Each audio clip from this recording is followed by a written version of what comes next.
Bon, bah, écoutez, je vous remercie beaucoup d'être si nombreux là ce matin pour parler avec Razika Hamdani et l'écouter, surtout nous parler de l'islam notamment.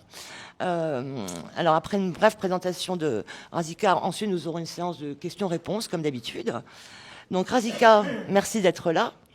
Vous êtes avant tout philosophe et spécialiste de l'islam et de la pensée musulmane. Après des études de philo à Alger, vous avez été professeur de philosophie jusqu'en 2005, avant de vous consacrer à la recherche et à l'écriture. Vous avez été membre du conseil d'orientation de la Fondation de l'Islam de France. Depuis 2019, vous êtes membre du conseil scientifique du Centre civique d'études du fait religieux, pour lequel vous avez donné une série de conférences sur la réforme de l'islam, du 19e à nos jours. Donc c'est vraiment l'histoire de la pensée sur la réforme de l'islam, et également sur le thème philosophie en terre d'islam. De 2016 à 2018, vous avez collaboré en France, ça me semble assez important quand même, c'est opérationnel, c'est pragmatique, c'est une philosophe, mais de terrain, on va dire, avec le ministère de la Justice, à la direction de la protection judiciaire de la jeunesse, puis avec le ministère de l'Intérieur, dans le cadre de la formation des professionnels qui s'occupent des jeunes radicalisés. C'est l'un des soucis de l'islam en France aujourd'hui. En 2025, vous avez obtenu le prix Sciences et laïcité, décerné par le comité Laïcité République, pour votre ouvrage « Sortir de l'islamisme » et pour l'ensemble de votre travail de recherche dans le domaine de l'islam et de la pensée musulmane. Vous avez publié, je cite quand même 2 livres qui me semblent importants, « Islam, quel problème ? Les défis de la réforme » et en 2013, « La nécessaire réconciliation » et enfin en 2011, un peu plus avant, en langue arabe, le blocage de la raison dans la pensée musulmane. Vous voyez qu'on flirte avec religion, philosophie, raison, pensée, bref. Il faut aussi savoir que vous êtes engagé pour une réconciliation des populations du Maghreb avec elles-mêmes et leur histoire, et que vous souhaitez faire vous faites le lien entre la violence et le problème identitaire au Maghreb. Donc Razika, si l'on vous a déjà lu ou entendu, j'imagine que certains d'entre vous ont déjà été peut-être chercher sur Internet, piocher de ci, de là des écrits ou des conférences de Razika.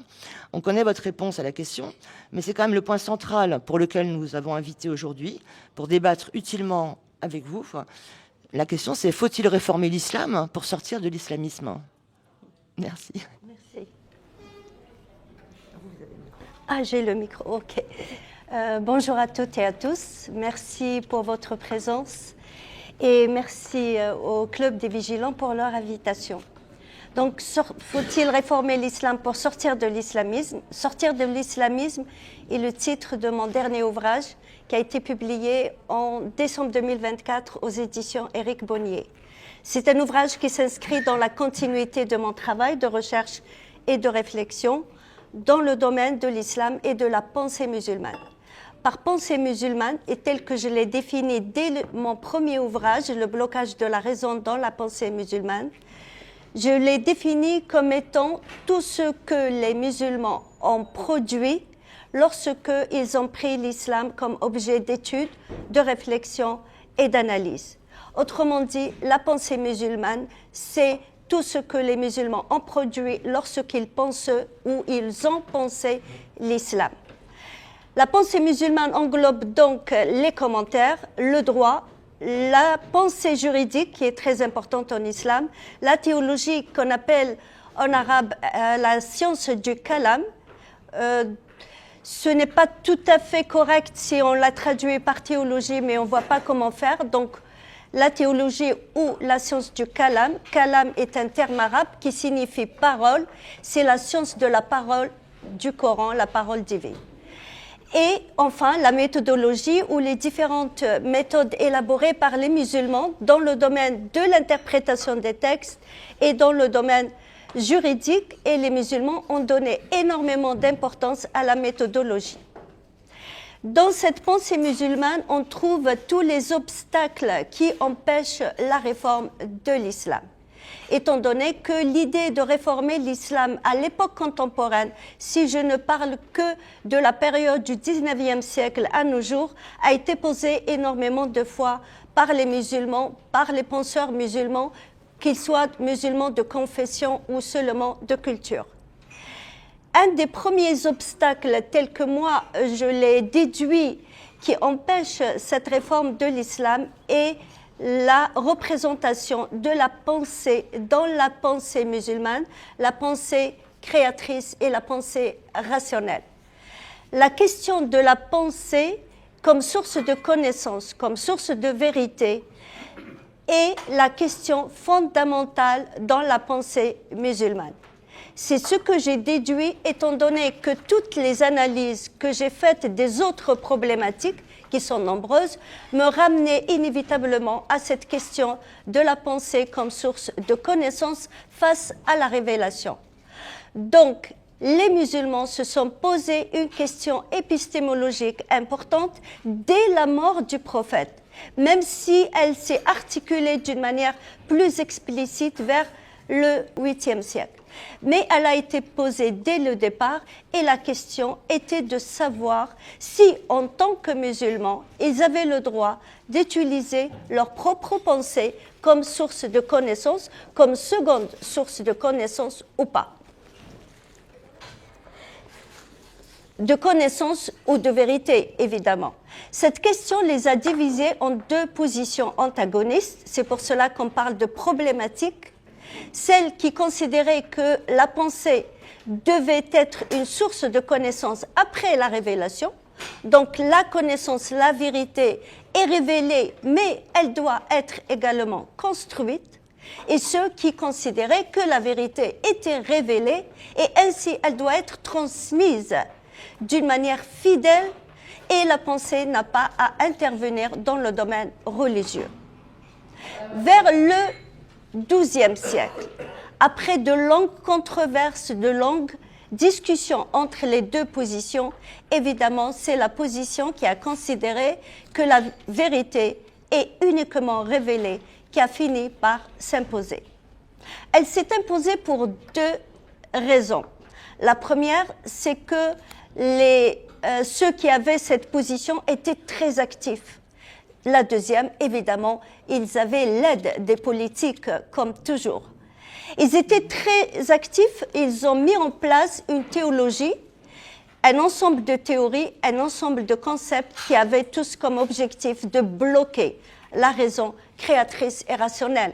La raison comme faculté de réflexion, donc qui crée de nouvelles idées, et la pensée comme faculté de raisonnement qu'on appelle la raison.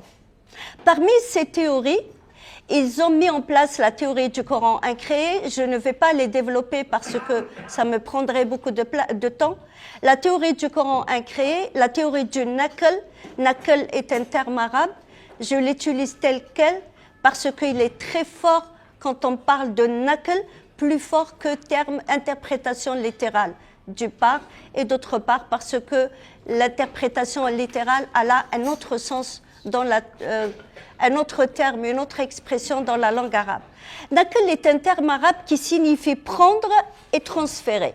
Donc on prend la vérité telle qu'elle est et on la transfère telle qu'elle est dans les livres des commentaires ou dans les livres de droit, pour dire que la pensée n'intervient pas. C'est vraiment, on est dans une situation de geste. On prend la vérité, on prend le savoir, on prend le sens et on le déplace tel qu'elle est. Donc le naql. Et c'est une théorie qui a été mise en place. La troisième théorie principale et importante, c'est la théorie du salaf. Le salaf, d'où vient le terme salafisme, est une théorie épistémologique qui a comme objectif de dire que la vérité existe dans le passé, chez les salafs, et toutes les générations à venir, si elles veulent la vérité, elles doivent se tourner vers le passé. Ce qui fait qu'aujourd'hui encore, les sociétés musulmanes ou les musulmans sont très attachés au passé et regardent beaucoup vers le passé, ce qui fait qu'ils ont du mal à avancer vers l'avenir. Et parmi les concepts, on a le concept « toute innovation est un égarement ». Donc tout ce qui est nouveau est un égarement. Et le concept le naql et non le aql. Aql est un terme arabe qui signifie raison. Donc, naql, vous avez compris, naql c'est prendre et transférer, et non aql. Il est très connu ce concept en langue arabe, al-aql, al-naql wa laysa al-aql, naql et non la raison, c'est-à-dire on prend, on transfère, on ne réfléchit pas.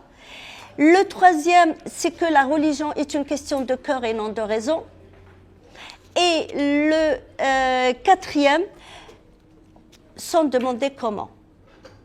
Donc, un musulman ne pose pas la question comment. Voilà des concepts qui sont ils ont été mis en place vers le 8e, 9e, 10e siècle, parce que ça n'a pas été fait d'un seul coup.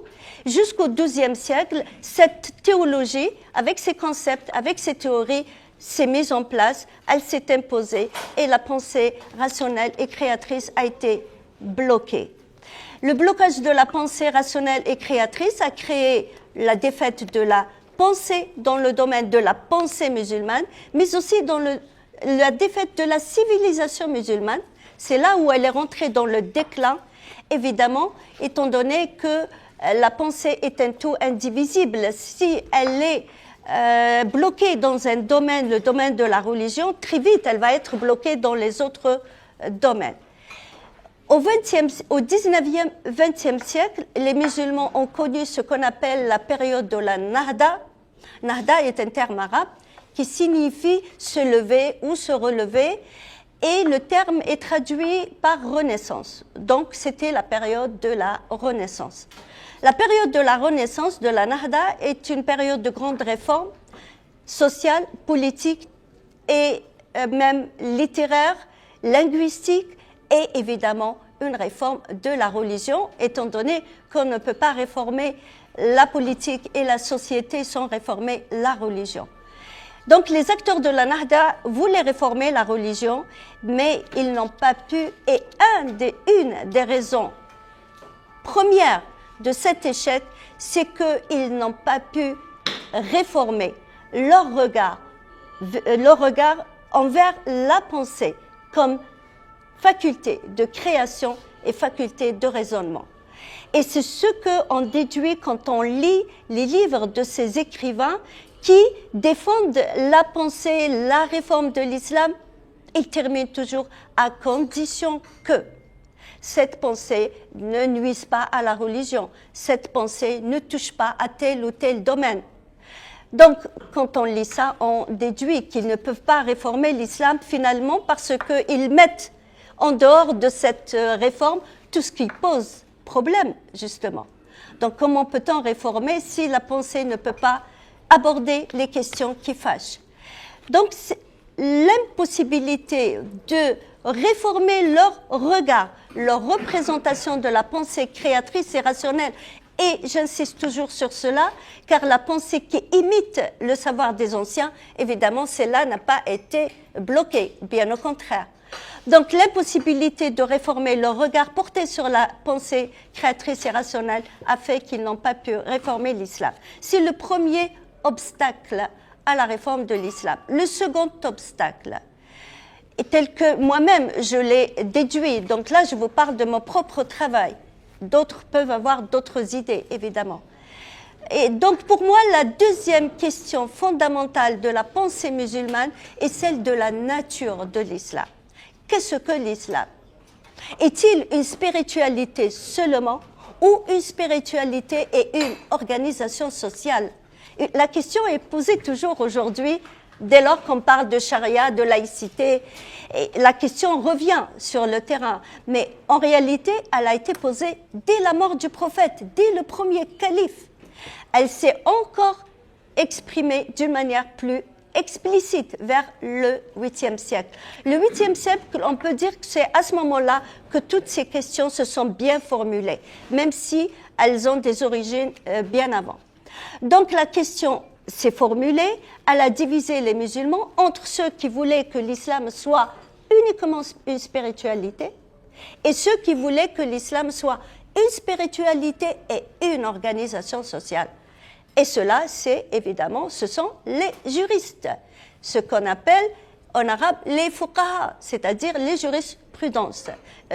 jurisconsultes. Et D'ailleurs, leur islam, dans mon ouvrage que j'ai écrit en 2017, je l'appelle l'islam des juristes. L'islam des juristes, c'est l'islam qui veut organiser la société, qui veut que la charia, comme règle juridique, domine. Et ils ont été aidés par les califes, comme je l'explique dans le dernier ouvrage, pour des raisons politiques. Évidemment, quand le calife dit que mes règles sont issues de la religion et de Dieu, il a plus de possibilités de s'imposer. Donc, la question a été posée, et encore une fois, vers le IIe siècle, ce sont ceux qui ont décidé que l'islam ne pouvait pas être séparé de sa dimension juridique, donc sociale, politique, qui a fini, c'est cette position-là qui a fini par s'imposer, c'est l'islam des juristes qui a fini par s'imposer. L'islam des juristes, c'est ce qu'on appelle aujourd'hui l'islam politique. Et dans mon ouvrage que j'ai publié en 2017, d'ailleurs, je n'ai pas du tout utilisé l'expression islam politique ou islamisme. J'ai utilisé l'expression islam des juristes, l'islam des juristes. Et d'autres en langue arabe ont utilisé l'expression l'islam des fuqaha. Fuqaha qui veut dire les jurisconsultes. Donc c'est la même chose. Pour dire que islam politique, islamisme est une création occidentale. Quand on est dans une vraiment pensée musulmane en langue arabe, c'est plutôt islam des juristes, islam des fuqaha qui prime, même si aujourd'hui, même en langue arabe, l'expression islam politique a commencé à être utilisée. Et donc, l'impossibilité au XXe siècle, 19e, 20e siècle, la Nahda et son impossibilité de séparer l'islam de sa dimension politique, car la position des premiers musulmans domine parce qu'on a fait des salafs, ceux qui détiennent la vérité. Quand les salafs détiennent la vérité dans la pensée des musulmans, il est difficile de sortir de ce que les salafs ont décidé. Donc le salafisme est un obstacle à cette réforme, est un obstacle qui a fait que les musulmans n'ont pas pu séparer l'islam de sa dimension politique.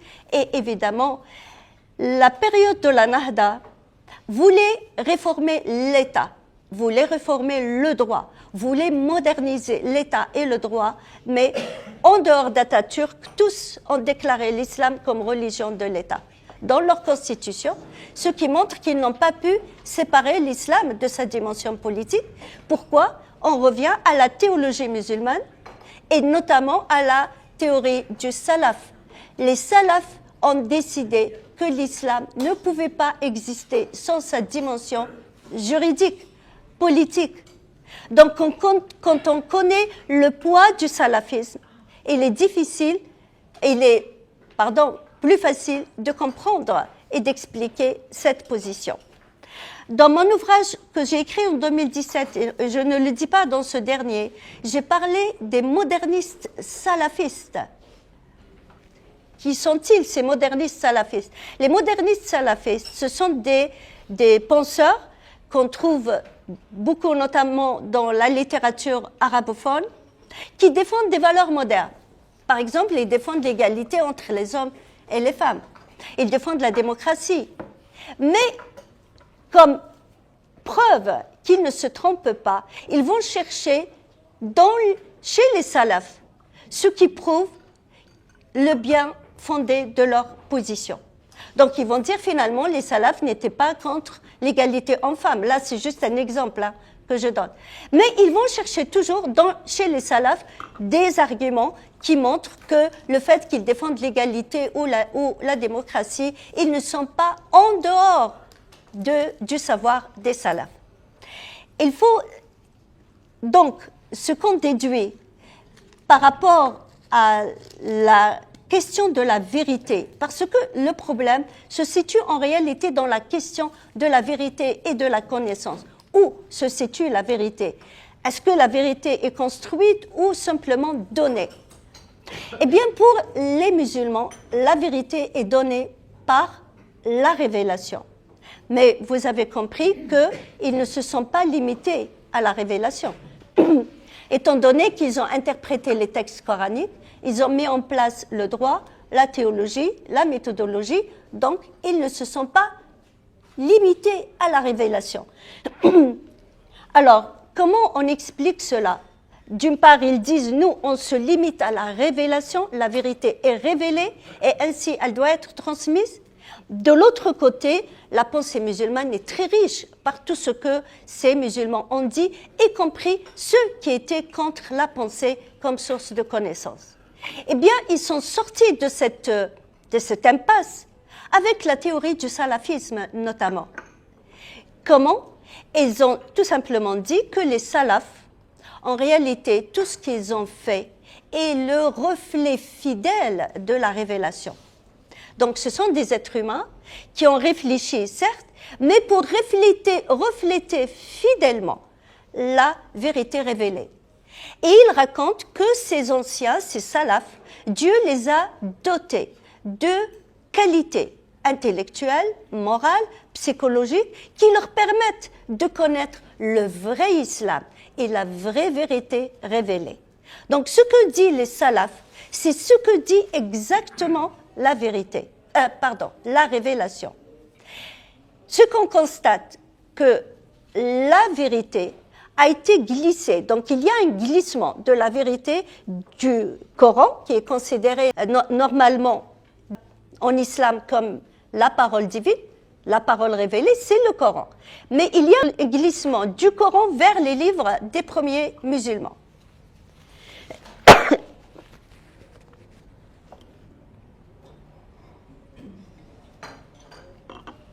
Donc, aujourd'hui, et cela dure depuis le XIIe siècle, quand un musulman parle de vérité révélée, il se réfère davantage aux livres des premiers musulmans. Comme si ces premiers musulmans sont ceux qui reflètent fidèlement la vérité révélée parce que ce sont eux qui l'ont compris d'une manière vraie. Donc, les livres des premiers musulmans sont équivalents aux livres, au Coran et à la vérité révélée. Et cette semaine, j'ai eu une expérience dans ce genre, où j'ai écrit un article sur la consommation du porc dans le Coran. J'ai expliqué que dans le Coran, il y a 4 versets seulement qui parlent de la consommation du halal et du porc. Halal, c'est-à-dire le fait de sacrifier les bêtes selon les normes islamiques ou pas. Donc, il y a 4 versets coraniques qui commencent les 4 par « Il est interdit pour vous de consommer la viande porcine », mais tous les 4 se terminent par « Sauf en cas de nécessité, vous pouvez le consommer ou la consommer à condition de ne pas exagérer, Dieu vous pardonnera ». Les 4. Donc, j'ai dit que le Coran, finalement, n'était pas aussi intransigeant au sujet du halal et de la consommation de la viande porcine. Alors, le nombre de critiques de la part de gens qui se présentent comme des docteurs, des gens cultivés qui ont fait des études, tous me disent « Mais tu te trompes, tel et tel religieux a dit il ne faut pas consommer, on ne peut pas consommer, etc. » Autrement dit, moi je parlais du Coran, je voulais comprendre ce que disait exactement le Coran, et eux, ils me ramenaient à la parole des premiers musulmans et des religieux. Pour voir ce glissement de la vérité, et de la vérité révélée selon la foi musulmane, évidemment, du livre coranique vers les livres des premiers musulmans ou des salafs. La troisième cause du blocage de la réforme de l'islam que j'ai évoquée dans le dernier ouvrage notamment est celui de la situation de la femme, c'est-à-dire du patriarcat. Le patriarcat est un élément important dans l'impossibilité, ou je ne dirais pas l'impossibilité, mais la difficulté que les musulmans trouvent à réformer l'islam. L'islam est une religion patriarcale, étant donné que même le Coran ou la parole ou le travail des religieux, les deux, la femme et l'homme ne sont pas égaux dans les deux cas. l'islam est fondé donc sur le principe d'inégalité entre les hommes et les femmes. Et il ne donne pas aux femmes les mêmes droits qu'il donne aux hommes. Et la charia du Coran ou la charia des livres de droit, les deux sont fondés sur le principe de l'inégalité, contrairement à ce que disent tous et toutes les féministes islamiques. Le féminisme islamique est fondé sur l'idée que dans le Coran, il n'y a aucune inégalité, mais seulement dans les livres des religieux. Donc les féministes islamiques revendiquent une égalité au sein du Coran. Le Coran, pour eux, il y a un principe d'égalité entre les hommes et les femmes dans le Coran. Dans mon ouvrage, je démontre que ce n'est pas vrai, mais vous avez compris là qu'on a aussi un exemple de ces modernistes, salafistes, modernistes, qui essayent par tous les moyens, parce qu'il y a autre chose qu'ils ajoutent, c'est qu'à l'époque du prophète, il y avait une égalité entre les hommes et les femmes. L'époque du prophète fait partie de l'époque du passé. Donc, la charia du Coran et la charia des livres de droit, les deux ne reconnaissent pas l'égalité entre les hommes et les femmes. Et je reviens à la période de la Nahda, parce que la période de la Nahda, c'est un laboratoire pour comprendre pourquoi les musulmans n'ont pas pu réformer l'islam. Eh bien, quand on analyse ce que ces modernistes de la période de la Nahda, on déduit qu'il y avait les conservateurs qui étaient contre l'égalité homme-femme et contre toute évolution d'une manière générale. Mais il y avait les modernistes qui voulaient moderniser l'État, le droit, et ils ont fait des choses extraordinaires. D'ailleurs, aujourd'hui, on voit ce qu'ils ont fait comme quelque chose d'extraordinaire. Mais tous, en dehors d'Atatürk, tous ont déclaré que la famille, donc quand il s'agit de la relation entre les hommes et les femmes, eh bien, c'est la charia qui va organiser ce domaine de la famille, des relations entre les hommes et les femmes, pour garder toujours la femme sous la domination masculine, pour toujours préserver ou protéger leurs privilèges, les privilèges que la religion leur donne. Évidemment, ils expliquent cela par plein de choses. Et dans leur explication, il y a beaucoup de contradictions.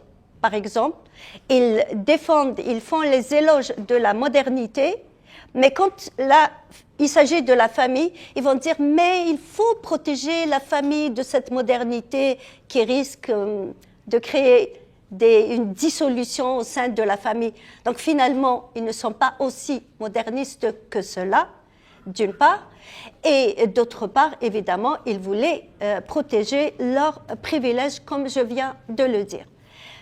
Donc, dans les constitutions de ces pays, je parle de l'Irak, la Syrie, l'Algérie, pratiquement tous.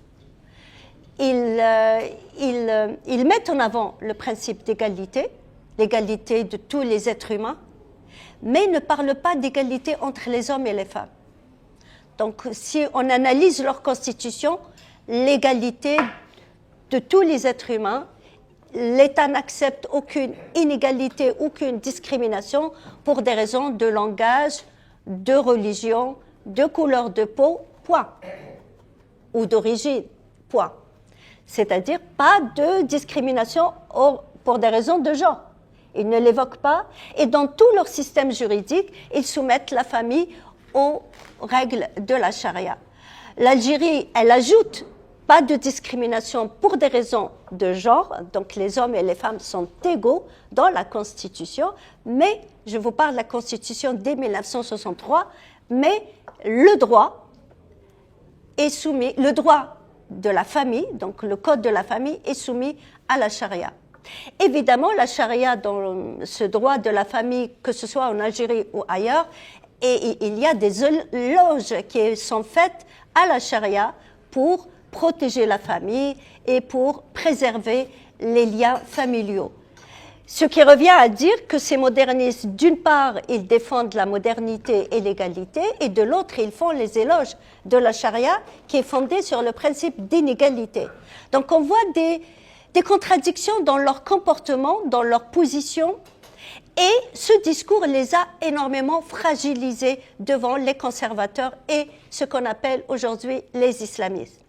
Quand les islamistes veulent imposer une loi de la charia, et un moderniste leur dit « Non, nous, on ne veut pas de cette loi de la charia », les conservateurs leur disent « Mais la charia, vous la défendez dans le domaine de la famille. Pourquoi vous la défendez dans ce domaine et pas dans ce domaine? Si vous êtes musulman, il faut la défendre partout. » Et en quelque sorte, c'est les conservateurs qui ont raison. Là, je donne juste un exemple. En Algérie, à un moment donné, il y a eu un débat autour de la peine de mort. Évidemment, les modernistes voulaient abolir la peine de mort et les conservateurs, ils défendent la peine de mort au nom de la charia. Mais la charia, le droit musulman, on la défend dans le domaine de la famille. Et quand on la défend dans un domaine, on a du mal à résister à cette charia dans un autre domaine. Et c'est un des exemples une des raisons de l'échec de la réforme de l'islam et de la réforme politique et sociale d'une manière générale. Aujourd'hui, en Occident, et pas seulement en Occident, mais aussi dans le monde musulman, donc aujourd'hui, tout simplement, il y a ceux qu'on appelle les islamistes. Les islamistes sont des musulmans qui défendent l'islam des juristes. Ces islamistes veulent s'imposer à nouveau. Ils ne veulent pas seulement s'imposer, ils veulent effacer ce que la Nahda a réalisé comme réforme. Donc s'imposer, effacer les réalisations de la Nahda pour retrouver l'islam des premiers musulmans. Eh bien, ces islamistes commencent toujours par cibler les femmes.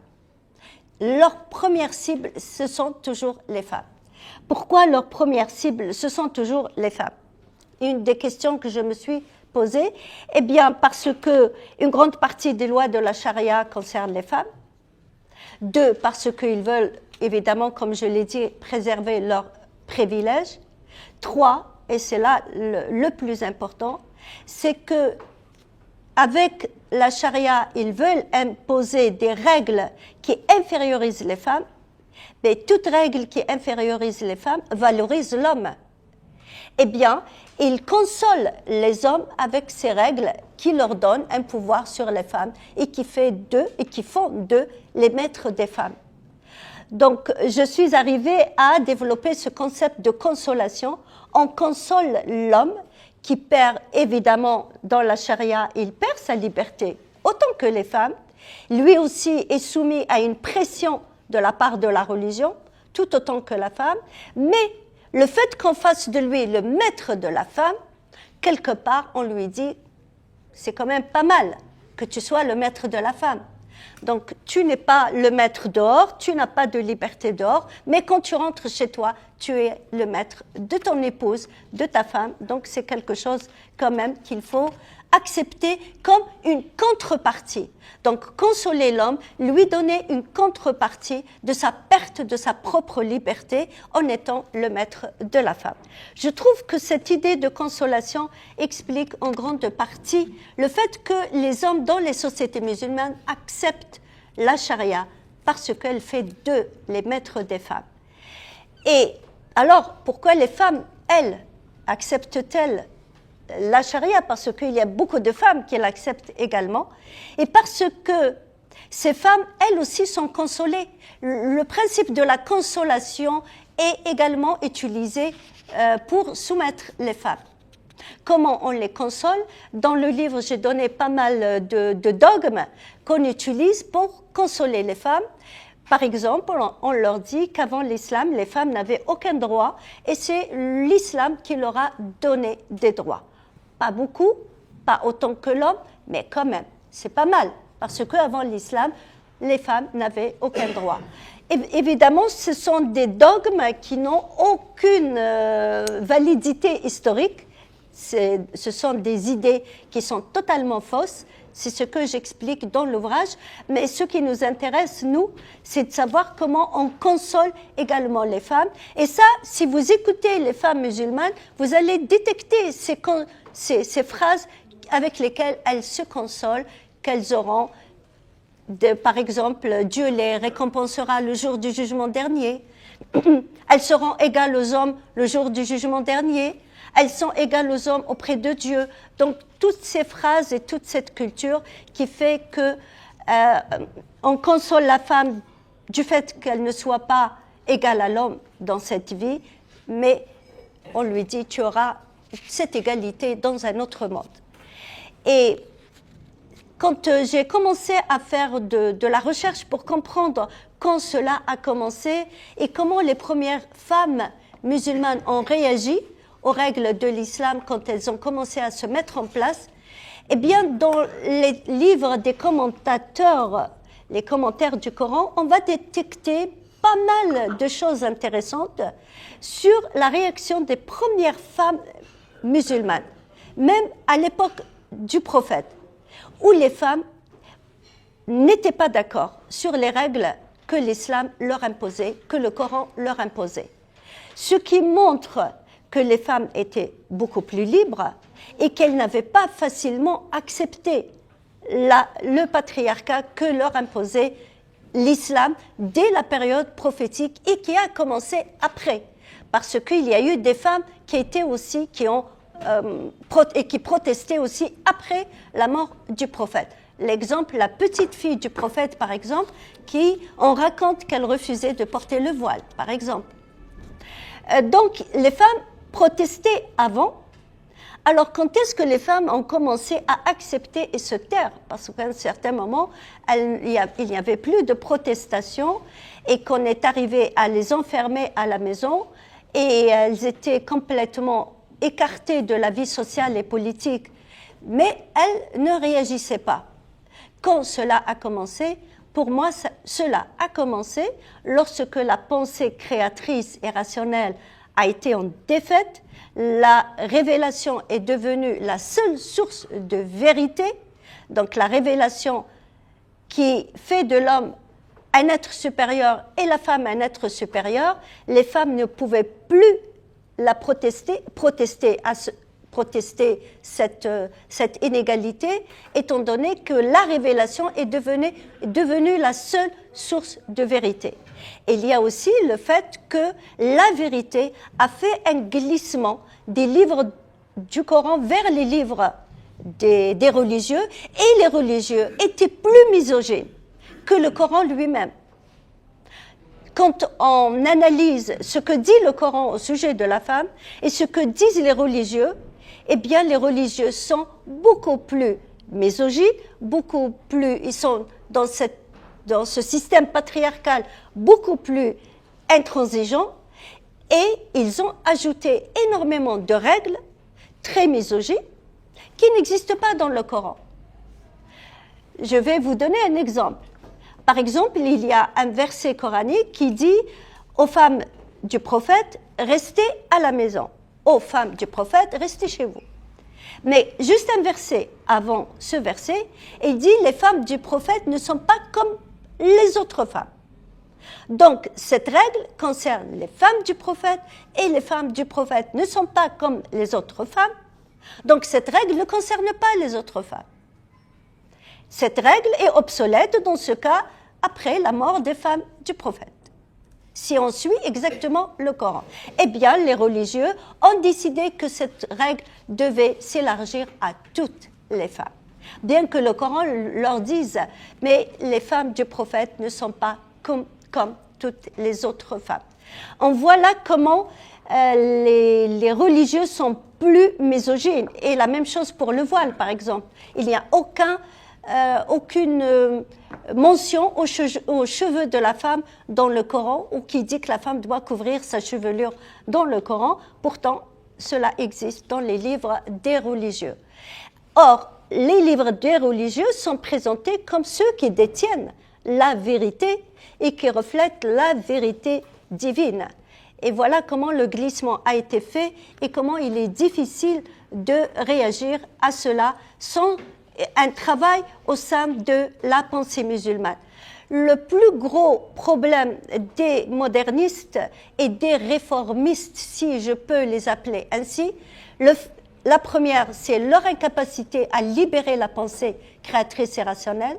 de leur incapacité à changer leur conception de l'islam comme religion et un système juridique et politique, leur incapacité à en finir avec leur désir de dominer la femme et le fait qu'ils veulent réformer l'islam, mais ils ne remettent pas en question la théologie, l'ancienne théologie, alors qu'il n'y a pas de réforme de l'islam sans la réforme de cette théologie. Maintenant, j'arrive à la question, faut-il réformer l'islam pour sortir de l'islamisme? Pardon, j'ai sauté quelque chose de très important. Parce que là, j'ai parlé des obstacles à la réforme de l'islam qui concernent les musulmans, que les musulmans ont mis en place, mais il y a des obstacles que les occidentaux ont mis en place, et notamment en France. En France, on a mis en place des obstacles qui font qu'aujourd'hui, je constate, avec beaucoup de tristesse, mais je constate que ceux qui parlent de réforme de l'islam en France, cette voix-là des musulmans, qu'ils soient musulmans de culture ou de confession, est en recul net. Un recul inquiétant de ces musulmans-là qui parlent et qui parlaient notamment dans les années 90-2000 de la réforme de l'islam. Je peux citer Arkoud, Medab, Chebal. Il y avait donc des voix qui revendiquaient une réforme de l'islam. Aujourd'hui en France, on ne les entend plus. Cette voix a disparu, ce qui montre qu'en France, il y a des obstacles à la réforme de l'islam, à l'idée même de la réforme de l'islam. Ces obstacles sont, premièrement, le concept de l'islamisme, tel qu'il a été mis en place par les universitaires français. Et un autre concept, c'est celui de l'islamophobie. L'islamisme est un concept, le terme lui-même a existé, il a été créé au XVIIe siècle, et il désignait tout simplement la religion musulmane. Jusqu'au XXe siècle, on lui a changé de sens, les universitaires lui ont changé de sens, ils ont décidé que l'islamisme signifiait l'islam politique.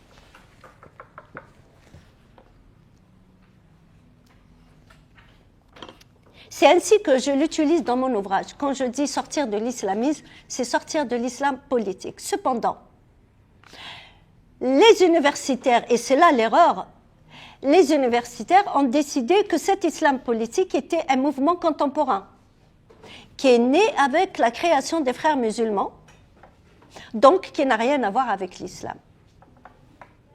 Imaginez, j'arrive en France en 2011, alors que j'avais déjà écrit un livre dans lequel je parlais de l'islam des juristes, etc.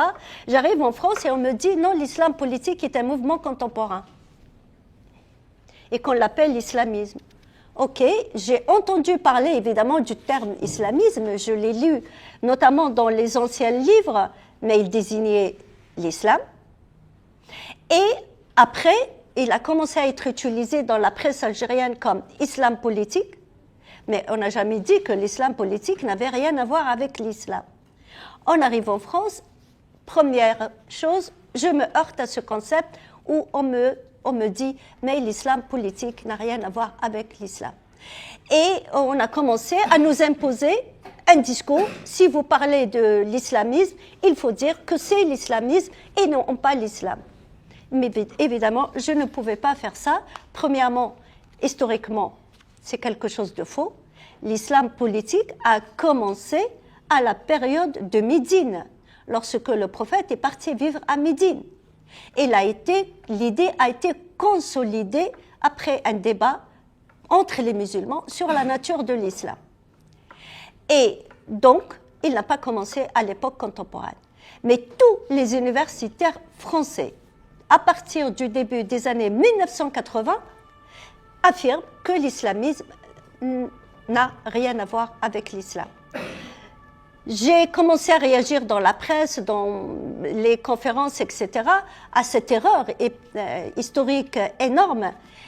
Aujourd'hui, ça commence un petit peu à changer, mais la majorité des Français qui parlent à la télé utilisent toujours le terme islamisme avec une connotation très négative, comme quoi c'est le terrorisme, c'est le fondamentalisme. Donc, il y a certains aussi qui vont dire que l'islamisme, c'est l'islam, pour dire l'islamisme, c'est quelque chose de très mauvais, et c'est l'islam, donc l'islam aussi, c'est quelque chose de très mauvais. Ce n'est pas évidemment dans ce sens-là que je l'utilise. Je l'utilise dans le sens d'islam politique pour dire que l'islam, à partir des années de 622, c'est une religion qui ne sépare pas la dimension religieuse, spirituelle, de la dimension juridique et politique. Ensuite, cet islam politique, il y a un islam politique modéré, si on peut dire, qui n'est pas extrémiste. Il y a, à chaque fois qu'on monte de niveau, jusqu'à ce qu'on arrive aux terroristes. Donc les terroristes sont des islamistes, mais extrémistes. Ce sont des gens qui veulent l'islam politique, mais d'une manière violente. Ils veulent arriver à leur objectif d'une manière violente. Maintenant, je reviens à ma question, faut-il réformer l'islam pour sortir de l'islamisme? C'est à partir de là qu'on comprend qu'on ne peut pas sortir de l'islamisme, c'est-à-dire de l'islam politique, que si on sépare l'islam de la politique. Et pour séparer l'islam de la politique, il faut le réformer. Donc évidemment, on ne peut pas sortir de l'islamisme sans une réforme de l'islam. Merci pour votre attention.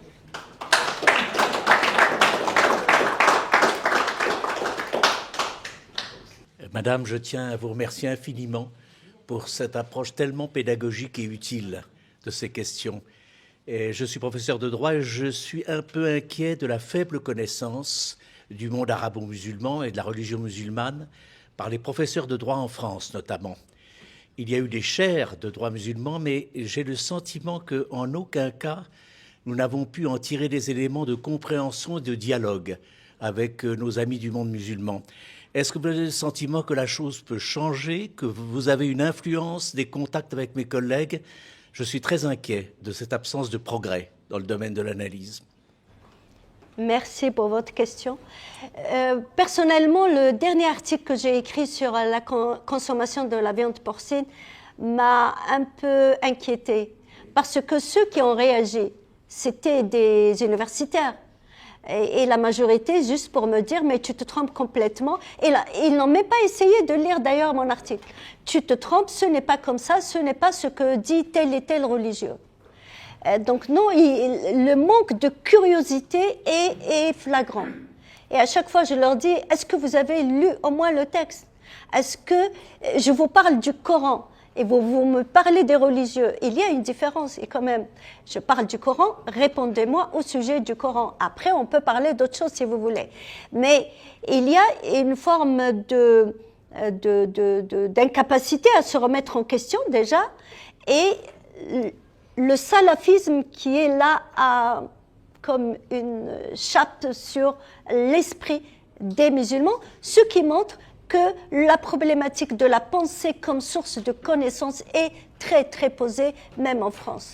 J'ai le sentiment, je m'en excuse, il faudrait aborder la question de la laïcité à la française, que j'ai du mal à expliquer à l'étranger, et qui est un obstacle sans doute à l'intérêt pour les questions religieuses et l'absence de débat, en tout cas entre spécialistes. Oui, je pense, mais normalement, il faut séparer la conviction du travail intellectuel. Moi, je vous parle de l'islam, mais je ne suis pas là pour vous parler de mes convictions personnelles. D'ailleurs, beaucoup, je leur dis, mais parlez intellectuellement sans me dire à quoi vous croyez, vous. Ça ne m'intéresse pas, les convictions des gens.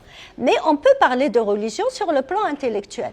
Donc, la laïcité n'empêche pas la discussion intellectuelle au sujet des religions, normalement. Mais le dialogue n'est pas la force de notre époque quand même, en général. Là, je suis d'accord avec vous. Merci beaucoup pour votre intervention. Est-ce que la Turquie est susceptible de jouer un rôle majeur dans le bon sens, si je puis dire? Puisque c'est un peu l'exception, en fait, non? Depuis la Turquie. Je me suis intéressée au cas de la Turquie et de la Tunisie, même si la Tunisie a un niveau moindre, évidemment, étant donné que Bourguiba, qui a annulé la polygamie, n'a pas annulé, par exemple, les inégalités successorales. il a annulé certaines règles du droit musulman au sujet de la femme, mais le statut personnel tunisien reste très imprégné de la religion, et Bourguiba lui-même, la première constitution tunisienne, il signe cette constitution avec l'islam comme religion de l'État. Donc on est loin de ce que la Turquie a fait avec Atatürk. Mais le fait que la Turquie n'a pas réformé l'islam, Atatürk a imposé sur le plan politique cette séparation. Je pense qu'il fallait le faire. Mais il fallait après cela que les intellectuels et les politiques doivent aider pour que cette réforme de l'islam soit faite. La réforme de l'islam, déjà hier, les gens me disaient « mais tu ne peux pas réécrire le Coran ». La réforme de l'islam, ce n'est pas réécrire le Coran. Le Coran, on ne le réécrit pas parce que pour les musulmans, tout simplement, c'est le livre sacré des musulmans. Historiquement parlant, n'importe quel livre, on ne le réécrit pas. Il faut respecter les livres tels qu'ils sont, surtout un livre comme le Coran. Donc la réforme de l'islam ne signifie pas réécrire le Coran, mais refaire le travail qui a été fait à partir du Coran. Parce que de toute manière, les musulmans n'appliquent pas le Coran. Ils appliquent ce qu'ils ont fait comme travail à partir du Coran. C'est pour cela que dans mes ouvrages, j'ai forgé le concept de l'islam coranique et l'islam pratique. L'islam pur du Coran et l'islam que les musulmans pratiquent. Celui qu'ils pratiquent, c'est celui qu'ils ont construit. D'ailleurs, ils ont construit plusieurs islams à partir d'un même livre, qui est le Coran. Ce qui montre qu'il y a un travail humain qui a été fait.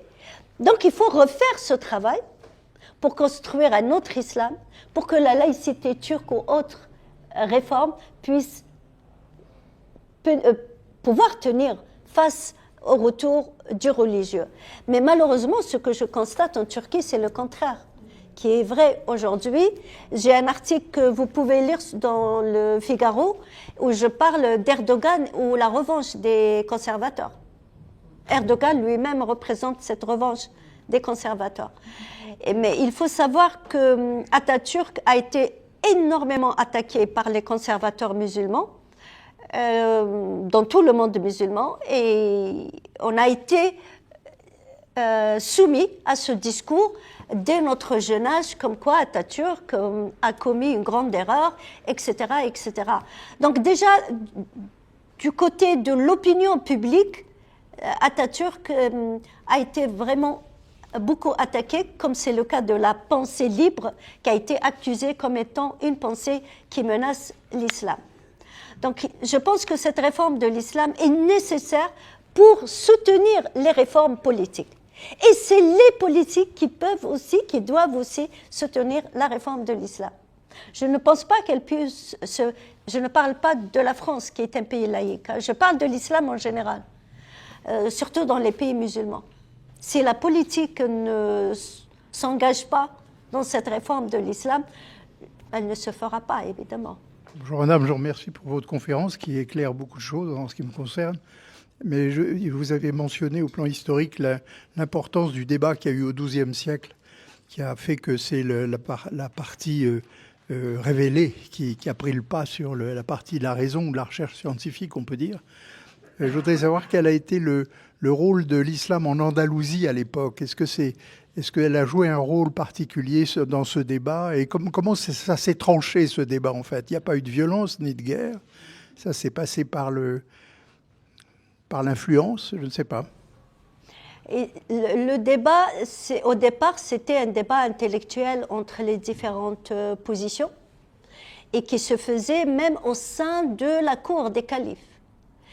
Mais peu à peu, les choses ont changé lorsque, comme je l'ai dit, la théologie de ceux qui étaient contre la pensée s'est mise en place pour justifier le fait qu'il ne fallait pas utiliser la pensée, ou pourquoi la pensée créatrice et rationnelle toujours devait être bloquée au détriment de la pensée imitatrice.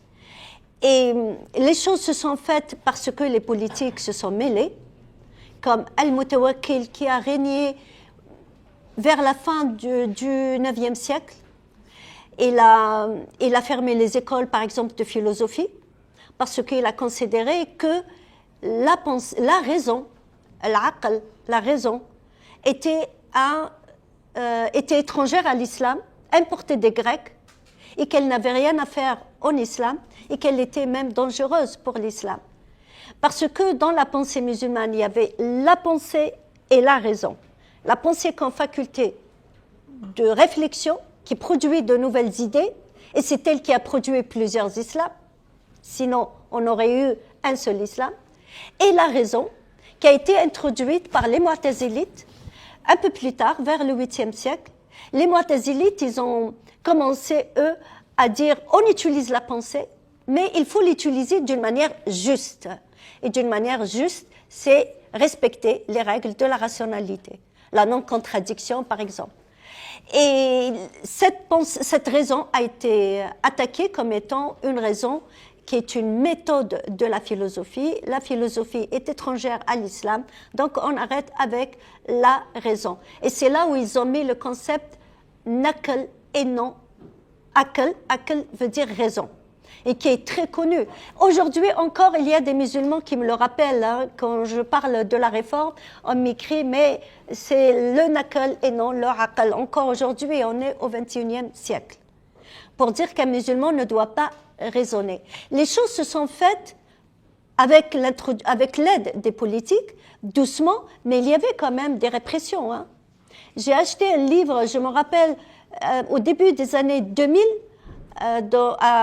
au Salon du Livre en Algérie, son titre « Comment ceux qui disent que le Coran est créé sont des gens de l'enfer ». Et c'est un titre en arabe, je le traduis comme ça rapidement. Et à l'intérieur du livre, toutes les citations des religieux qui ont condamné à mort, les gens qui disaient que le Coran était créé. Donc tous ceux qui étaient contre la théorie du Coran incréé étaient condamnés à mort par des religieux parce qu'ils ont considéré ça comme une offense à l'islam. Pourtant, rien dans le Coran ne dit que le Coran est créé ou incréé d'ailleurs. Et le Coran contredit même la théorie du Coran incréé. Mais les religieux ont décidé ainsi, et c'est pour cela que je dis qu'il y avait quand même des violences. Et dans le domaine de la nature du Coran, tout à l'heure j'ai parlé de l'islam des juristes, mais l'islam des juristes avait en face de lui l'islam des soufis, qui réclamait un islam uniquement spirituel. Et Al-Hallaj a été pendu à Bagdad. Il était soufi, donc il a été pendu pour ses idées, pas forcément pour avoir dit que l'islam devait être séparé de sa dimension politique, pour autre chose qu'il avait dit. Il a dit, moi je suis lui, donc mais quand même, il reste un soufi qui a été quand même exécuté. Donc il y avait des violences. Maintenant, concernant l'Andalousie, je ne vois pas de différence entre ce qui se passait à Bagdad et ce qui se passait en Andalousie. Et parmi les penseurs qui ont donné un coup fatal à la philosophie, à la raison, c'est Abu Hamid al-Ghazali, qui est un Iranien. Il est mort en 1111. Il a déclaré que les philosophes étaient des mécréants, notamment Avicenne et Al-Farabi. Et Averroès a essayé de lui répondre pour défendre la raison, la philosophie. Il n'a pas réussi. Le bal était déjà profond. Oui, bonjour. Bonjour. Merci beaucoup pour cette conférence extrêmement éclairante. Ma question, c'est par rapport au futur, par rapport aux 20 prochaines années. Ce que vous avez évoqué, c'est un recul de l'islam modéré donc, versus l'islam des juristes sur ces 10-15 dernières années. D'après votre réflexion, d'après vos études, qu'est-ce qu'on peut anticiper sur les 10 prochaines années par rapport à l'islam ? Tout à l'heure, j'ai parlé des obstacles, les obstacles qui empêchent la réforme de l'islam en France, que les Français ont créé. J'ai parlé du concept de l'islamisme, mais en réalité, je ne l'ai pas bien expliqué et je n'ai pas parlé du tout de l'islamophobie. Donc, je reviens sur ces deux concepts. Quand on dit que ce qui est négatif, c'est l'islamisme. On met tout le négatif dans l'islamisme. Et l'islamisme n'est pas l'islam. Est-ce que vous pensez que la réforme de l'islam aura un sens dans ce cas-là?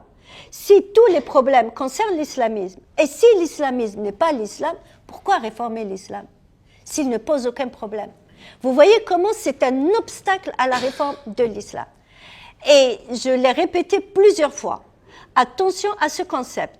Il bloque toute pensée juste à remettre en question l'islam que les musulmans ont hérité des premiers musulmans. Si l'islamisme concerne tous les problèmes et l'islamisme n'est pas l'islam, donc ce n'est pas la peine de réformer, premièrement. Deuxièmement, la première fois où j'ai entendu parler de l'islamophobie, et c'était en Algérie, et c'était Youssef El-Qaradawi qui l'avait utilisé en arabe, l'islamophobia, à la télé algérienne. Je me suis dit, mais là, on nous a ajouté un concept à tous les concepts que j'ai cités tout à l'heure. La religion est une question de cœur. Un musulman ne doit pas poser la question comment. La religion n'a qu'elle et non la raison. Et toute innovation est un égarement. Vous voyez tous ces concepts, on a ajouté l'islamophobie. Tout ce qui critique l'islam a peur d'une manière maladive, même pas une peur normale, hein, une peur... Voilà, on a ajouté, je me suis dit, oh ben, on a ajouté un concept à tous ces concepts qui bloquent la pensée créatrice et rationnelle. Mais qui a créé ce concept? Évidemment, on l'a créé en France. Il a été utilisé très tôt, hein, dans les années 1915, je pense, il a été utilisé dans une thèse à Paris. Et à partir de là, on l'a un peu oublié avant qu'il ne soit réutilisé à nouveau dans les années 1970. Vous entendez à la télé nous dire que c'est les frères musulmans qui ont créé l'islamophobie. Ce n'est pas du tout vrai. Ils l'ont utilisé.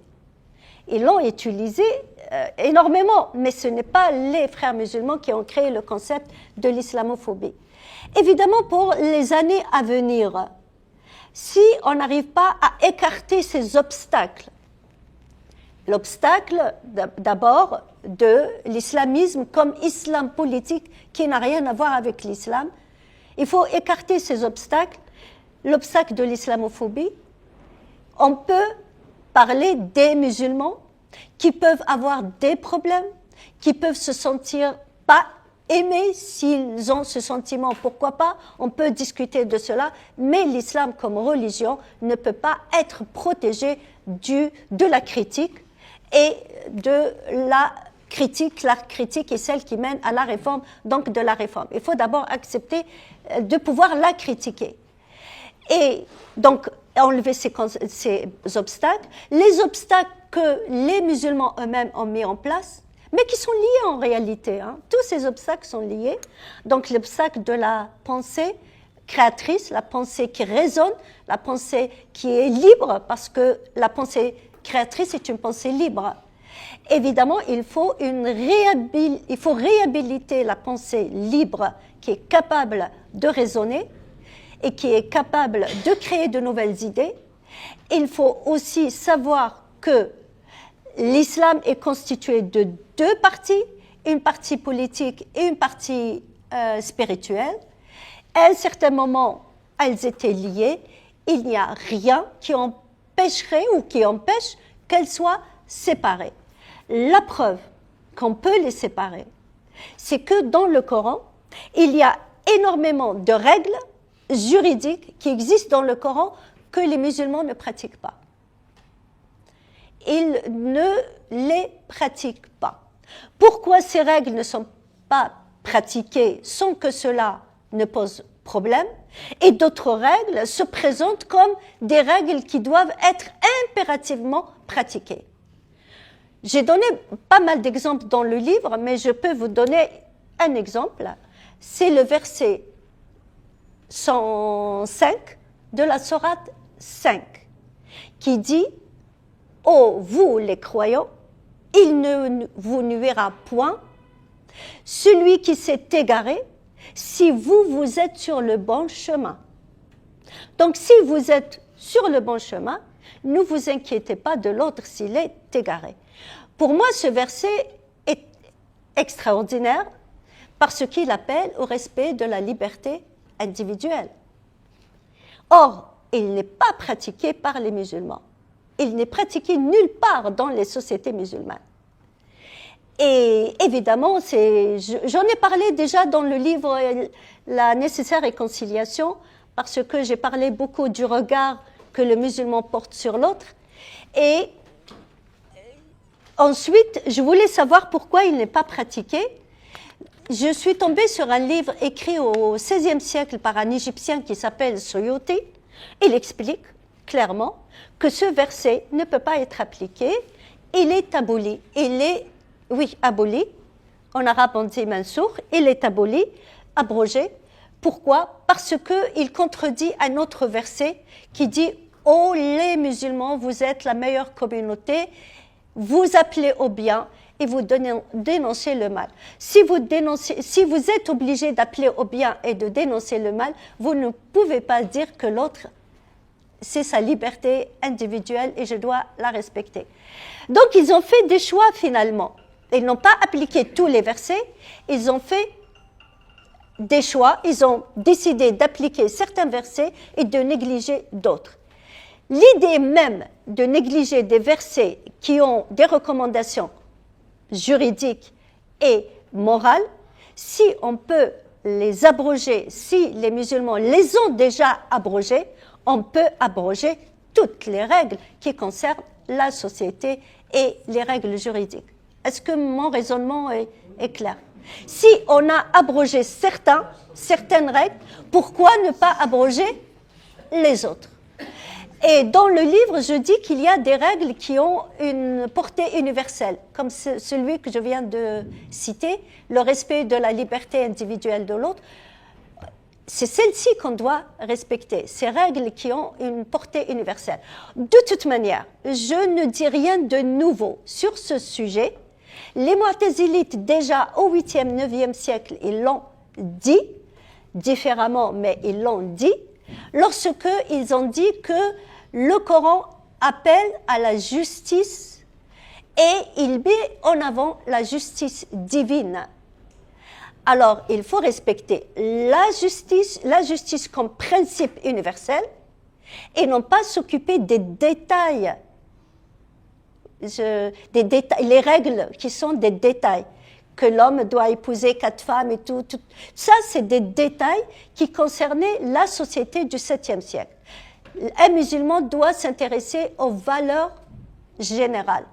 Et les valeurs générales, il y a la justice. Normalement, chaque époque doit avoir ses règles qui réalisent cette justice. Bonjour, merci pour vos propos. Une constatation, dans le monde arabe, dans de nombreux pays qui sont régis par des dictatures, on observe que ces dictatures se réfèrent à l'islam uniquement dans un but électoral. Ça, uniquement d'abord, pardon ? Dans un but électoral. Électoral. Ça, c'est un premier point. Vous parlez de la France ou Non, je parle en général, dans de nombreux pays sous dictature dans le monde arabe. Et maintenant, j'ai une question. Quelle est votre opinion sur la situation en Afghanistan? En Afghanistan, où il y a une déviance extraordinaire de l'islam. Oui, c'est un islam très rigoriste, très misogyne, très rigoriste, mais ces règles qu'ils veulent imposer existent dans les livres de droit des premiers musulmans. Je me suis intéressée à leurs livres, franchement, ils sont d'une misogynie extraordinaire, incroyable. Donc les talibans n'ont rien inventé, sauf qu'ils pensent vivre au 7e, 8e siècle. Et c'est ça le problème. Et par exemple, Averroès, en Andalousie, a soulevé un problème important. Il dit que les sociétés musulmanes, pour des raisons religieuses, ont exclu les femmes de la vie sociale, de la vie donc économique, de la production économique. Il explique que dans une société, dans un État, pour qu'il y ait sur le plan économique, que les gens soient bien sur le plan économique, il faut que chacun puisse produire ce qu'il peut consommer. S'il y a une personne qui produit pour 2 personnes qui consomment, il est très difficile pour cette personne qu'elle puisse s'épanouir économiquement. Donc il faut que chacun puisse produire ce qu'il peut consommer. Et il dit dans les sociétés musulmanes, les femmes, on les a exclues de la production. Donc un homme dans les sociétés musulmanes produit toujours pour 2 personnes, au moins, s'il n'a pas plusieurs femmes. Donc il est difficile pour lui d'avoir un confort social et un confort économique. C'est ce que nous voyons aujourd'hui en Afghanistan. Ils ont enfermé les femmes, ils les ont empêchées de travailler, ils ont empêché les filles d'aller à l'école, mais ils ont créé une pauvreté au sein de la société afghane énorme. Aujourd'hui, les femmes afghanes demandent la charité aux portes des mosquées. Elles sont assises par terre, complètement, évidemment, on ne voit rien de ces femmes. Mais les hommes qui sortent, ils peuvent leur donner un sou ou pas, mais ils sont toujours contents de se sentir dominants par rapport aux femmes. Ils dominent les femmes, elles sont assises par terre, elles sont couvertes, elles sont pauvres, elles sont ignorantes. Tout ça, ça les valorise à leurs yeux et ils oublient qu'aucun pays ne peut être développé dans ces conditions-là. Donc l'Afghanistan est en train de creuser de plus en plus sa perte comme État, tout simplement. Mais c'est vraiment un fondamentalisme et un obscurantisme extrême. Ouais. Merci beaucoup, madame. Merci comme tout le monde, et pour tout ce que vous nous apportez, on a envie de vous poser 30 questions. J'en ai que 2 pour le moment. Le premier, c'est, je pensais, les musulmans, d'une manière générale, insistent fondamentalement sur le fait que c'est une religion révélée. C'est-à-dire que Dieu a directement parlé à Mahomet ou à Allah, je ne sais jamais, je me trompe, ce qui n'est pas le cas des autres. En fait, c'est exactement la même chose. C'est-à-dire qu'il y a eu tout un système interprétatif qui s'est mis en place, qui a bien fonctionné, mal fonctionné, etc., etc. Donc je ne comprends pas déjà pourquoi on n'attaque pas sur ce point qui est une clé par rapport aux autres religions, puisque toutes les religions sont bien entendu les meilleures, les plus belles, tout ce qu'on veut, etc. Mais en plus, l'islam lui a été révélé directement par Dieu. Bon, très bien, ok. C'est pas vrai. C'est ce que vous racontez. La deuxième chose, rejoint ce que vous venez de dire, c'est que pour finir, la quasi-totalité des pays musulmans sont en retard, parce qu'ils n'ont pas réussi à trouver un compromis entre le système occidental plus ou moins judéo-chrétien et le Japon, la Chine, tout ce que vous voulez. Mais tous ces gens-là ont fini par trouver des compromis entre leur propre culture et une nouvelle organisation de la société qui a apporté tout de même un certain bien-être à l'humanité. Tous les pays musulmans, quasiment, sont en retard, et quand ils ne le sont pas, ils s'y remettent comme la Turquie. Par exemple, je l'ai dit tout à l'heure, les musulmans n'appliquent pas le Coran. S'ils considèrent que le Coran est un livre révélé tel quel, bien que, s'ils considèrent, bien que ce n'était pas le cas des premiers musulmans où la question était posée. Quand on s'intéresse aux livres de théologie des premiers musulmans, la question du Coran, est-ce qu'il a été révélé tel quel, comme parole, comme livre, et que les musulmans l'ont juste transcrit, ou c'était juste une inspiration, wahi? La question a été posée et les musulmans étaient divisés sur cette question. Parce que dans plusieurs versets coraniques, il dit « j'ai envoyé le wahi ». Wahi, c'est l'inspiration. Donc, mais dans d'autres versets, il dit « j'ai envoyé un livre ». En tout cas, la question a été posée. Ils sont arrivés à une conclusion que le livre est révélée telle qu'elle. Même si on accepte cette idée comme on l'accepte, les musulmans n'appliquent pas le Coran. Et là, c'est une réalité. Personne n'applique le Coran. On applique ce qu'on a compris et ce qu'on a fait comme travail à partir du Coran. Et ce travail-là est humain. Je le répète depuis des années. Et quand les talibans sont arrivés au pouvoir, la première des choses qu'ils ont dit, on va appliquer la charia de Dieu. Et là, j'ai réagi pour dire qu'il n'y a personne, donc il n'y a aucun musulman qui applique la charia de Dieu. Pour appliquer la charia de Dieu, il faut être au niveau de Dieu. Déjà, sur le plan théologique, ce n'est pas possible. Parce que l'islam est fondé sur le principe de l'unicité divine, où l'être humain ne peut pas partager le savoir de Dieu avec Dieu. Les attributs de Dieu, il ne les partage avec aucun être humain et son savoir fait partie de ses attributs. Donc là, je parle de théologie. Sur le plan herméneutique, personne ne peut dire que j'applique le texte tel qu'il est. On applique toujours ce qu'on a compris du texte. La preuve que les musulmans ont utilisé l'interprétation des textes coraniques. Là, comme il l'a dit le monsieur de tout à l'heure, il y a une grande ignorance de l'histoire de l'islam.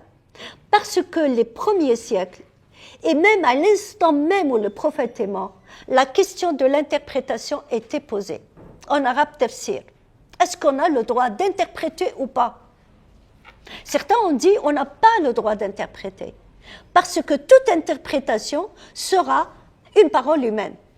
Elle ne sera jamais la parole divine. Donc on n'interprète pas. Et toute parole humaine peut altérer la parole divine. Mais évidemment, très vite, ils ont compris que s'ils veulent appliquer le Coran, il faut l'interpréter, sinon ils ne peuvent pas l'interpréter. La deuxième chose, c'est que les règles qui existent dans le Coran, notamment les règles juridiques, elles ne sont pas claires. Elles demandent une interprétation, comment les pratiquer. Par exemple, quand il dit les femmes doivent mettre leur jalabib. Jalabib. Jalabib, c'est le pluriel de djellab. Djellab, c'est la djellaba. C'est une robe. Est-elle courte? Est-elle longue? A-t-elle des manches? Non. Qu'est-ce qu'elle couvre? Et tout ça, c'est les juristes. Et il faut savoir que les premiers musulmans ont appelé ces gens-là des fuqaha, qui viennent de fiqh, qui veut dire comprendre. Donc ils les appellent les gens qui comprennent le Coran, et non les gens qui nous disent exactement ce qui existe dans le Coran. Mais après toute cette théologie, qui a été une théologie qui me paraît très rationnelle, très réelle, plutôt objective, a disparu au profit d'une autre théologie très intégriste, très littérale. La question du naql, j'ai parlé tout à l'heure du naql. Alors ceux qui ont appliqué le naql, ils disent, nous, quand on interprète le Coran, on interprète selon la méthode du naql, c'est-à-dire, je prends le sens tel qu'il est dans le Coran, je le dépose dans le commentaire.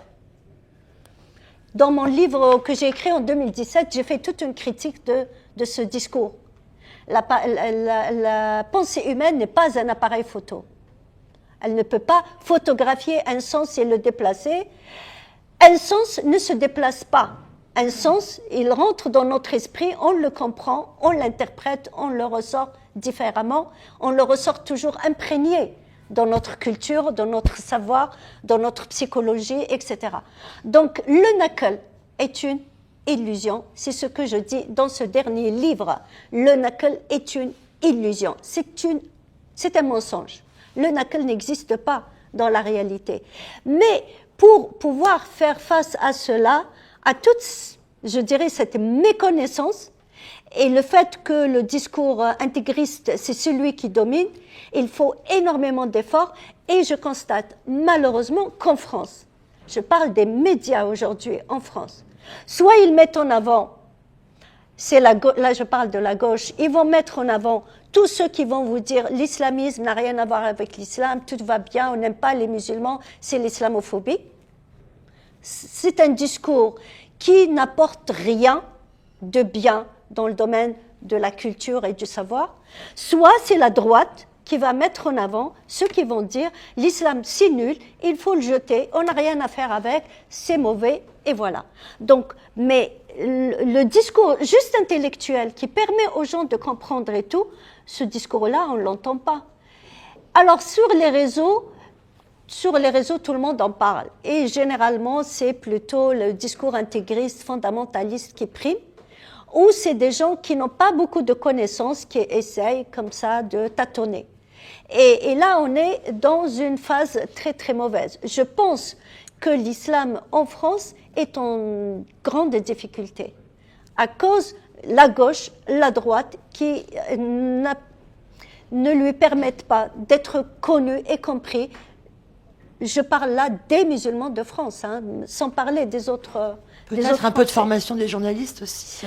Oui, peut-être des journalistes, oui. Ok. Oui, vous avez cité 2 fois Averroès, Ibn Rushd, si je ne me trompe pas. Dans mon souvenir, il a écrit que l'écriture d'un philosophe a la même valeur que le sang d'un martyr. Alors, je sais qu'il y a quand même dans le monde musulman des gens qui sont encore intéressés par cette manière de penser, puisque, par exemple, Youssef Chahine avait fait ce très très beau film sur la vie d'Averroès. Alors, je voudrais savoir, ce genre de pensée, quelle assise a-t-elle encore à l'intérieur du monde musulman maintenant? Et y a-t-il un espoir possible d'une réforme qui puisse venir de cette façon de penser? Merci pour la question. Tout d'abord, la réforme, de quelle réforme il s'agit, je ne l'ai pas précisé. Quand je parle de réforme, c'est une réforme qui est orientée vers l'avenir. Parce que la réforme des salafistes est une réforme qui est orientée vers le passé. Il faut savoir que Mohamed Abd el-Wahhab, qui a fondé le wahhabisme au XVIIIe siècle, il a appelé à une réforme, mais une réforme salafiste, une réforme qui est orientée vers le passé. Donc quand on parle de réforme, il faut toujours préciser de quelle réforme il s'agit. Une réforme qui crée du nouveau, une réforme qui permet à la pensée créatrice de s'exprimer, et non pas la réforme de la pensée imitatrice du savoir des anciens. Et le terme réforme en arabe, il pose un très grand problème. Je ne sais pas s'il y a ceux qui comprennent la langue arabe. En arabe, on dit islah. Islah veut dire réparer. Donc, dès lors qu'on parle de réforme en arabe, on est dans un problème parce que réparer renvoie à la réforme des salafistes. Moi, dans mon ouvrage, je parle de réforme qui est orientée vers l'avenir, justement pour la distinguer de la réforme qui est orientée vers le passé, parce que cette confusion peut aussi exister dans la langue française. Étant donné que beaucoup de fois, les gens me répondent pour dire on n'a pas besoin de réforme de Luther, par exemple. Mais je ne parle pas de la réforme de Luther, mais je parle de la réforme qui est orientée vers l'avenir, qui peut créer quelque chose de nouveau. Quand je dis quelque chose de nouveau, un islam plus adapté à notre époque. Donc ça, c'est sur le sens de la réforme elle-même. Après, votre question, j'ai oublié.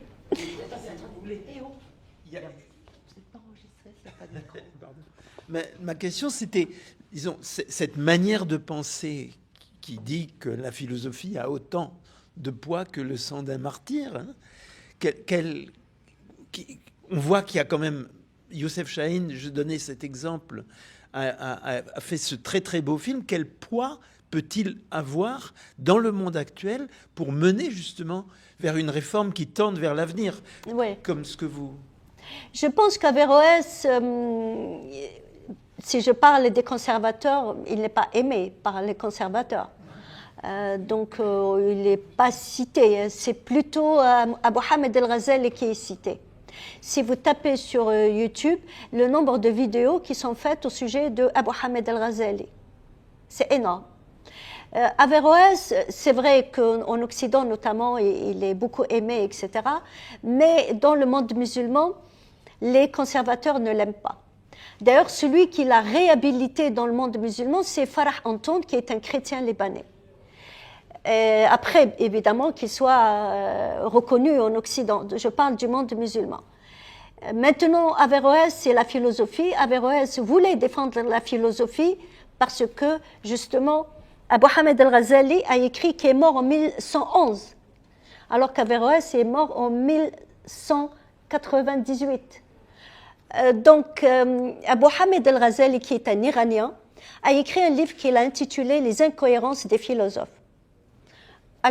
Averroès lui répond, plusieurs années après, il lui répond dans un livre qu'il a intitulé « L'incohérence de l'incohérence », l'incohérence du livre de Abu Hamid al-Ghazali.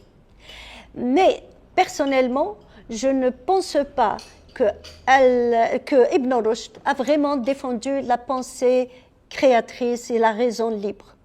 Étant donné qu'il a défendu la raison et la philosophie au nom de la religion, c'est-à-dire il a utilisé la religion pour donner une légitimité à la philosophie. C'est ce que je dis d'ailleurs dans mon ouvrage que j'ai écrit en langue arabe.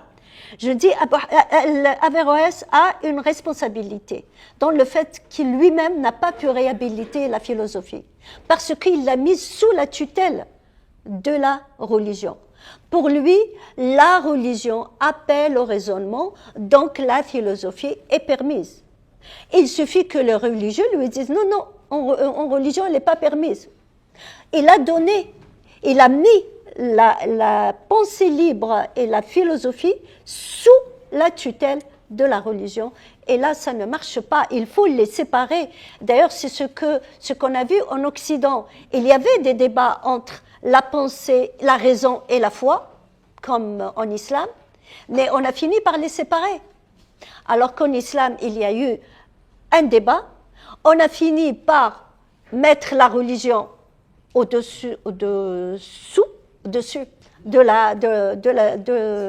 la philosophie, et Averroès n'a pas fait mieux, même s'il l'a défendu, il l'a défendu comme juriste religieux. Et c'est là où le problème se pose. Il fallait les séparer, que chacune prospère indépendamment de l'autre. Merci Razika, je suis désolée, mais il va falloir qu'on s'arrête. Ça va se poursuivre en off. Hein. Merci à vous. Merci à vous.